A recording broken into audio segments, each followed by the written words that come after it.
Namaskar, once again welcome to another session into the series of brand and brand management. And आज का जो मेरा topic है, एक और क्वेश्चन बहुत ही बढ़िया है ऑडियंस से, what's make a great logo design. इसको अगर मैं एक दूसरे शब्दों में बोलूँ तो that's come around what are the principles of the logo designing. तो आज इस पर एक 4-5 पॉइंटर्स बताऊंगा जो किसी भी लेमैन या ग्राफिक डिजाइनर या एंटरप्रेन्योर्स या कोई स्टार्टअप कंपनीज हैं जो अपने आप से लोगो डिज़ाइन करना चाहते हैं, उनके लिए इन 5 बिंदुओं पर the 5 core principle has to be taken care while you design any logo for your company, for your client, for your vendors और फॉर योर ओन ब्रांड। तो पहले जब ब्रीफिंग में अगर आता है तो first we always look for the design briefing. यहाँ मैं भी अपने क्लिनिकल प्रैक्टिस में करता हूँ कि I always take the briefing from the clients around 15 to 20 question, यानी 15 से 20 क्वेश्चन मैं अपने क्लाइंट से भी लेता हूँ कि कौन सी इंडस्ट्री में हो, क्यों इंडस्ट्री में आए हो, इंडस्ट्री का कॉर क्या है। मीन इस तरह से पूरी ब्रीफिंग, जितना ब्रीफिंग डिटेल में करते हो उस इंडस्ट्री के बारे में जिसमें आप घुस रहे हो, अगर आप ऑलरेडी उस इंडस्ट्री के अंदर काम कर रहे हो, then it make a sense that you know the in and out of the pattern of the industry.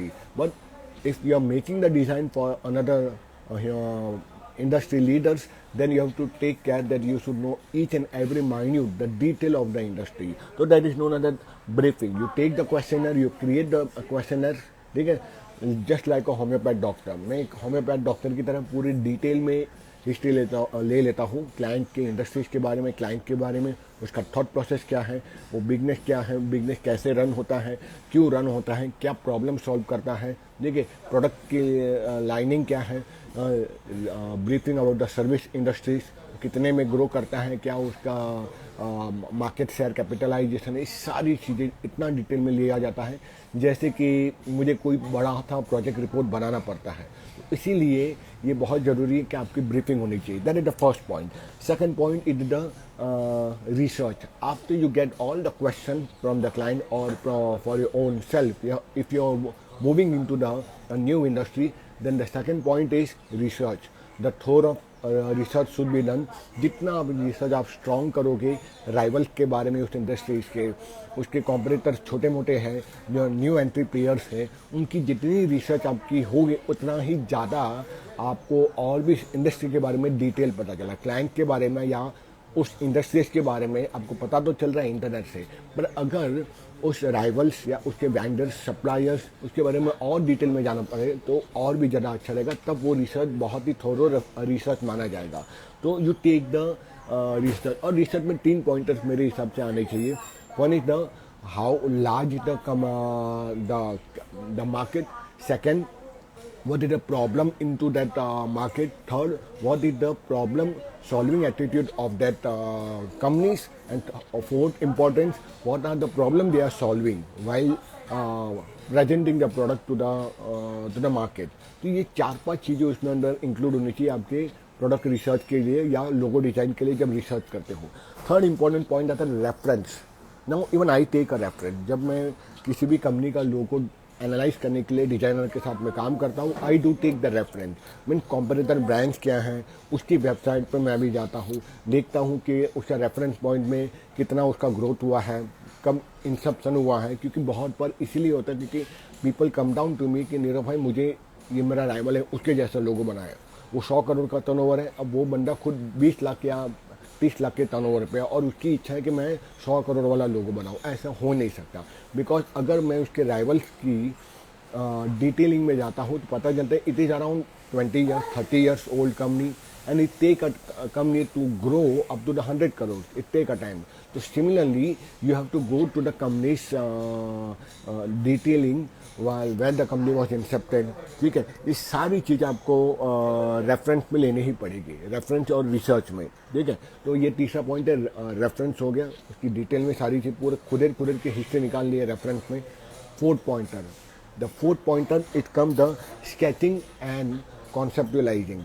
जहाँ मैं बोलता हूँ स्केचिंग एंड कॉन्सेप्चुअलाइजिंग, यानी एक रफ ड्राफ्ट पेपर में बनाते हैं, सारी आइडियाज हो गए तो माइंड मैपिंग वहाँ फिर शुरू हो जाती है कि बीच में ये इंडस्ट्री, इसके कनेक्टेड कीवर्ड्स क्या है, इसके कनेक्टेड क्वेश्चंस क्या है, इसके कनेक्टेड इश्यूज क्या है, इसके कनेक्टेड ये मेरे क्या कहते हैं, मेरे सॉल्यूशन क्या है मेरे क्लाइंट के, इन सारी चीज़ों को माइंड मैपिंग में बना देता हूँ और माइंड मैप बना के बाद उसके ऊपर मैं रफ डिज़ाइन करना शुरू कर देता हूँ. When I start doing the rough designing of the logo, then I give that rough pattern to my graphic designer, those who is working with me, either my own in-house graphic designer or second it may be the client's own graphic designer, दोनों में से एक, because I work on a two way.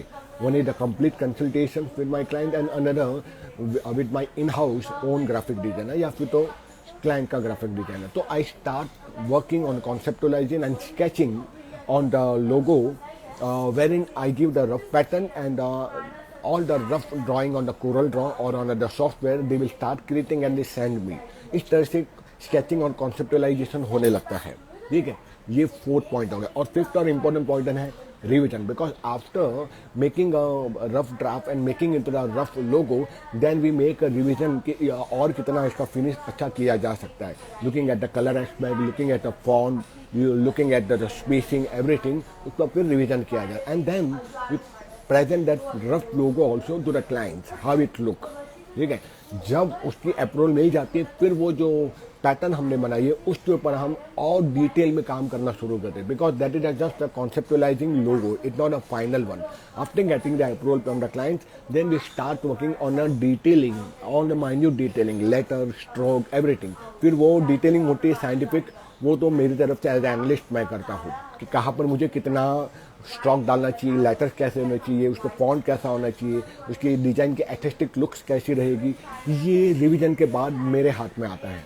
So in this way, these are the 6 layers wherein if every human or every designer they start working, then definitely they will get a very good logo designing work done by the end of this 6th process, or I will say by the end of this 6th principle or 6th layer or 6 fundamentals of logo designing.